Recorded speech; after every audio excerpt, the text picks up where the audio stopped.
तजम्मुल हुसैन साहब ने पाकिस्तान के संविधान की चर्चा की। जनाब सदर साहब, हम पर बार बार यह तोहमत लगाई गई है कि हमने अपना आयन तैयार करने में बहुत ज्यादा वक्त लगा दिया है। इस तरह के एतराज करने वालों को मैं एक बात याद दिला देना चाहता हूं कि दो मुल्कों ने एक ही दिन, तकरीबन एक ही तारीख को अपने अपने आयन तैयार करने का बीड़ा उठाया था। हम तो हमारा काम पूरा कर चुके, अलबत्ता हमारा पड़ोसी देश अभी भी अपने पहले कदम से आगे नहीं बढ़ पाया है। पाकिस्तान का संविधान बनने में 3 नहीं पूरे 25 बरस लगे और उनका संविधान सन 1972 में जाकर बन पाया। मगर हमारा संविधान सोचने, बनाने और लिखने में सबसे बड़ा हाथ बटाने वाले डॉक्टर भीमराव अंबेडकर संविधान सभा के आखिरी ऐतिहासिक वक्ता के रूप में खड़े हुए।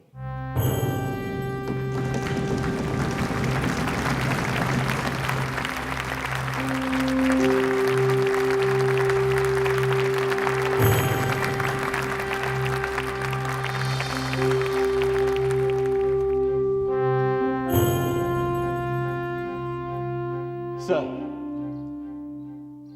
looking back on the work of the Constituent Assembly, it will now be 2 years, 11 months, and 17 days since it first met on the 9th of December 1946.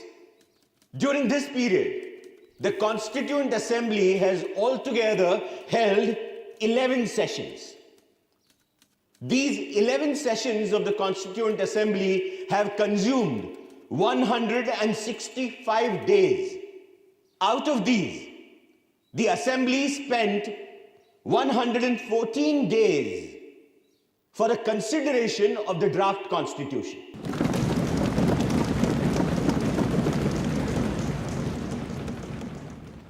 Coming to the drafting committee, it was elected by the Constituent Assembly on 29th of August 1947. Since August 30th, it sat for 141 days, during which it was engaged in the preparation of the draft constitution. Mr. Naziruddin Ahmed has coined a new name for the drafting committee. He calls it a drifting committee.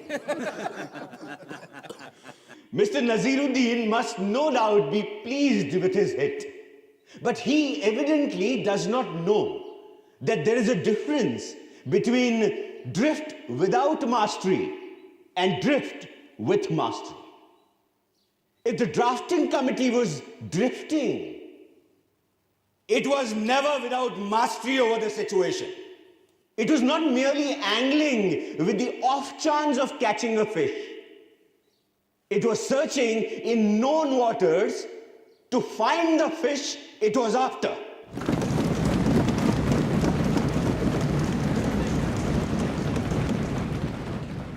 I'm glad to find that with the exception of a solitary member, there is a general consensus of appreciation from the members of the Constituent Assembly of the work done by the drafting committee. I feel so overwhelmed that I cannot find adequate words to express fully my gratitude to them. I came into the Constituent Assembly with no greater aspiration than to safeguard the interests of the scheduled castes. I had not the remotest idea that I would be called upon to undertake more responsible functions. The credit that is given to me does not really belong to me. It belongs partly to Sir Benegal Narsingh Rao, the constitutional advisor to the Constituent Assembly, who prepared a rough draft of the Constitution. Much greater share must go to Mr. S.N. Mukherjee, the chief draftsman of the Constitution. On the 26th January 1950, India would be a democratic nation, in the sense that India from that day would have a government of the people, by the people, and for the people.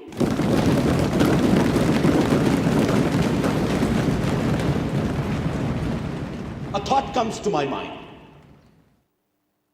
What would happen to her democratic constitution? Will she be able to maintain it, or will she lose it again? If we wish to maintain democracy not merely in form, but also in fact, what must we do? The first thing in my judgment we must do is to hold on to constitutional methods of achieving our social and economic objectives. It means we must abandon the bloody methods of revolution. It means that we must abandon the method of civil disobedience, non-cooperation, and satyagraha. Where constitutional methods are open, there can be no justification for these unconstitutional methods. These methods are nothing but the grammar of anarchy. And sooner they are abandoned, the better for us. The second thing we must do is to observe the caution which John Stuart Mill has given to all who are interested in the maintenance of democracy. Namely, not to lay their liberties at the feet of even a great man, or to trust him with power which enables him to subvert their institutions. This caution is far more necessary in the case of India than in case of any other country. For in India, bhakti, or what may be called the path of devotion or hero worship, plays a part in its politics unequaled in magnitude by the part it plays in the politics of any other country in the world. The third thing we must do is not to be content with mere political democracy. These principles of liberty, equality, and fraternity are not to be treated as separate items in a trinity. Liberty cannot be divorced from equality. Equality cannot be divorced from liberty. Nor can liberty and equality be divorced from fraternity. On the 26th of January 1950, we are going to enter into a life of contradictions. In politics, we will have equality. And in social and economic life, we will have inequality. In politics, we will be recognizing the principle of one man, one vote, and one vote, one value. In our social and economic life, we shall, by reason of our social and economic structure, continue to deny the principle of one man, one value. How long shall we continue to live this life of contradictions? How long shall we continue to deny equality in our social and economic life? If we continue to deny it for long, we will do so only by putting our political democracy in peril. We must remove this contradiction at the earliest moment, or else those who suffer from inequality will blow up the structure of this political democracy so laboriously built up by this assembly.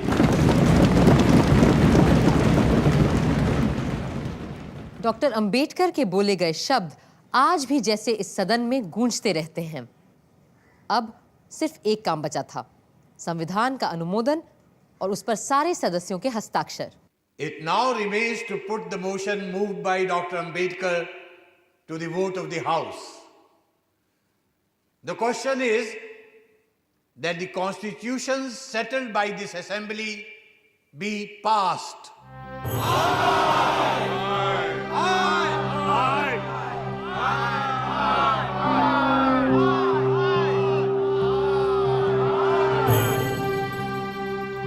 The motion is adopted.